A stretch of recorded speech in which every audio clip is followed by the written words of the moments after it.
చూసారు కదా అసలు ఏ విధంగా ఉందో మన మటన్ బిర్యానీ అయితే రెస్టారెంట్లో ఏ రేంజ్లో అయితే చేస్తారో సేమ్ అదే స్టైల్లో వచ్చింది.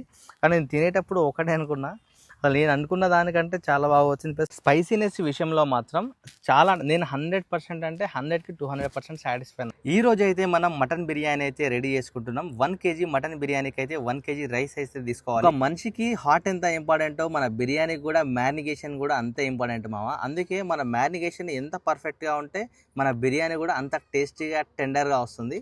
ఇప్పుడైతే మన మ్యారినేషన్లోకి అయితే వెళ్ళిపోదాం. 1 టేబుల్ స్పూన్ పసుపు, సాల్ట్, కారం, గరం మసాలా, అల్లం. దీంట్లోకి అయితే నేను ఇప్పుడు 7-8 పచ్చిమిర్చిలు తీసుకొని దాంట్లో పెరుగు యాడ్ చేసేసుకొని దీన్ని బాగా మిక్సీ పట్టుకున్న ఆ పేస్ట్ని అయితే ఇప్పుడు దీంట్లో అయితే వేసుకుందాం. ఈ పేస్ట్ని అయితే నేను స్పైసీనెస్ కోసం అయితే నేను యాడ్ చేసుకుంటున్నా. 2 మీడియం సైజ్ నిమ్మకాయలు అయితే తీసుకుంటున్నా. లెమన్ జ్యూస్ అనేది బాగా ఉండేటట్టు చూసుకోండి. కొత్తిమీర, పుదీనా సన్నగా కట్ చేసుకొని వేసుకోండి. డబల్ మసాలాకి అయితే 200 గ్రామ్స్ ఫ్రైడ్ ఆనియన్స్ అయితే పడతాయి. బిర్యానీ ఫ్లేవర్ పర్ఫెక్ట్ గా రావాలంటే ఆనియన్స్ గోల్డెన్ బ్రౌన్ కలర్ లో వచ్చేదాకా వేపుకోండి. మనం మ్యారినేషన్ లో వేసుకొని బాగా మిక్స్ చేసుకోవాలి. ఇప్పుడు దీన్ని ఎలా మిక్స్ చేసుకోవాలంటే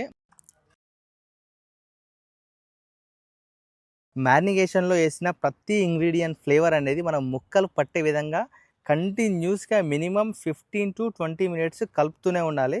అప్పుడు ఈ విధమైన స్ట్రక్చర్ వస్తుంది. ఇప్పుడు ఏం చేసుకోవాలంటే మనం ఫ్రైడ్ ఆనియన్స్ వేపుకున్న తర్వాత మిగిలిన ఆయిల్ ఉంది కదా, ఆ ఆయిల్లో నుంచి ఒక 100 ml ఆయిల్ అనేది మనం మ్యారినేషన్లో వేసుకోవాలి. వేసుకొని బాగా మరోసారి కలుపుకున్న తర్వాత అసలు స్ట్రక్చర్ అయితే ఏ విధంగా వస్తుందంటే అసలు చూస్తేనే అసలు ఒక రేంజ్లో వస్తుంది స్ట్రక్చర్ అనేది. కంటిన్యూస్గా ఇది కూడా ఈ ఆయిల్ అనేది ముక్కలు పట్టే విధంగా బాగా కలుపుకోవాలి. అసలు ఈరోజు నేను డబల్ మసాలా చేయడానికి గల మెయిన్ రీజన్ ఏంటంటే బయట దొరికే హోటళ్ళల్లో నేను అనుకునేంత స్పైసీనెస్ అయితే దొరకట్లేదు. అందుకోసమే నేనైతే ఈరోజు మన ఇంట్లో అయితే ఈ 1 kg మటన్ దమ్ బిర్యానీ అయితే డబల్ మసాలా రెడీ చేస్తున్నా. హోటల్లో వాళ్ళు బిర్యానీ చేసేటప్పుడు ప్రతి ఒక్క కస్టమర్ని దృష్టిలో పెట్టుకొని చేస్తారు కాబట్టి స్పైసీనెస్ అనేది అంత ఉండదు. కానీ స్పైసీ లవర్స్ మాత్రం హోటల్లో తినేటప్పుడు మాత్రం 100% డిసప్పాయింట్ అవుతారు. ఎందుకంటే మటన్ అంటేనే మనం స్పైసీనెస్గా తినాలి. ఇప్పుడు మనం బిర్యానీ రైస్ కోసం అయితే ఒక గిన్నె పెట్టేసుకొని దాంట్లో 2 దాల్చిన చెక్క, ఏలకులు, అనాస పువ్వు, లవంగాలు, స్టార్ పువ్వులు, సాజీరా, కొద్దిగా బగారాకు కూడా వేసుకోవాలి. యాక్చువల్గా ఇవన్నీ ఏంటంటే రైస్లో యాడ్ చేస్తారు డైరెక్ట్, కానీ ఆయిల్లో అనేది వేంపరు. మనం ఏంటంటే ఈ మన రైస్కి అనేది చప్పగా ఉంటుంది కాబట్టి మనం ముందే వీటిని వేయించుకోవడం వల్ల ఇంకాస్త ఆ ఫ్లేవర్ అనేది వీటి మసాలాకున్న స్పైసెస్కున్న ఫ్లేవర్ అనేది మంచిగా రైస్కి పట్టి చాలా ఫ్లేవర్గా ఉంటుంది రైస్. అందుకే మనం అయితే ముందే వాటిని అయితే వేయించుకున్నాం. చాలామంది ఏం చేస్తారంటే డైరెక్ట్ గిన్నె పెట్టేసుకొని వాటర్ పోసేసి ఆ విధంగా చేసుకుంటారు, అలా స్పైసెస్ వేస్తారు. కానీ అట్లా చేసిన దానికంటే ఈ విధంగా చేసింది చాలా డిఫరెంట్గా ఉంటుంది దీనికి టేస్ట్.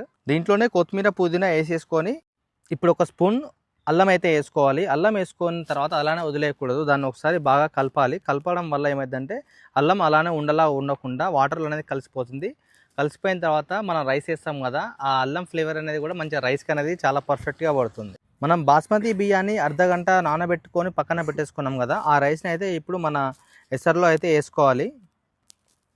ఎక్కువసేపు నానబెట్టకూడదు. నానబెట్టేటప్పుడు మాత్రం ఒక 1 hour లేదా 50 minutes అట్లా అయిందంటే మాత్రం మన బిర్యానీ రైస్ అనేది ఇరిగిపోతుంది. కాబట్టి ఎప్పుడైతే మీరు మ్యారినేషన్ ప్రాసెస్ స్టార్ట్ చేస్తారో అప్పుడే ఒకవైపు మనం నానబెట్టేసుకొని పక్కన పెట్టేసుకుంటామంటే మన మ్యారినేషన్ ప్రాసెస్ అయిపోతుంది. బాస్మతి రైస్ నానడం కూడా ఒకవైపు అయిపోతూనే ఉంటుంది. కాబట్టి ఏంటంటే బ్యాలెన్స్డ్గా టైం సెట్ చేసుకుంటే చాలా ఫాస్ట్గా కూడా మనం బిర్యానీ అయితే రెడీ చేసుకోవచ్చు. ఇప్పుడైతే ఒక గిన్నెలో అయితే బటర్ని కింద పూసుకోవాలి. కింది సైడ్ బాటమ్ మొత్తం బటర్ని పూసేసుకొని మనం మ్యారినేట్ చేసుకున్న మటన్ ఉంది కదా, మన వీడియోలో చూపించేటట్టు మొత్తం ఒకే లెవెల్లో చేసుకోవాలి. చేసుకున్న తర్వాత ఏం చేస్తామంటే మరిగే రైస్ వాటర్ని అయితే ఒక 300 to 400 ml అయితే తీసుకొని మన మటన్లో అయితే వేసుకోవాలి. ఇప్పుడైతే మనకి 70% కుక్ అయిన మన బిర్యానీ రైస్ ఉంది కదా, దీన్ని అయితే మన టాపింగ్కి అయితే మన పైన యాడ్ చేసుకోవాలి. ఇప్పుడు మన వీడియోలో చూపించే విధంగా లేయర్స్ వైజ్గా వేసుకోవాలి. ఒకేసారి మొత్తం వేసుకుంటే మాత్రం కింద అనేది మెత్తగా అయిపోతుంది. చాలా మెల్లగా వేసుకోవాలి మనం రైస్ వేసుకునేటప్పుడు.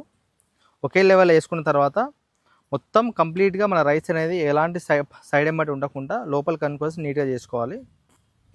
బిర్యానీ రైస్ ఆల్మోస్ట్ అసలు ఫుల్ అయిపోయింది, అసలు కొంచెమే మిగిలింది. అది కూడా అయితే కొద్దిగా వేసేస్తున్నా పైన.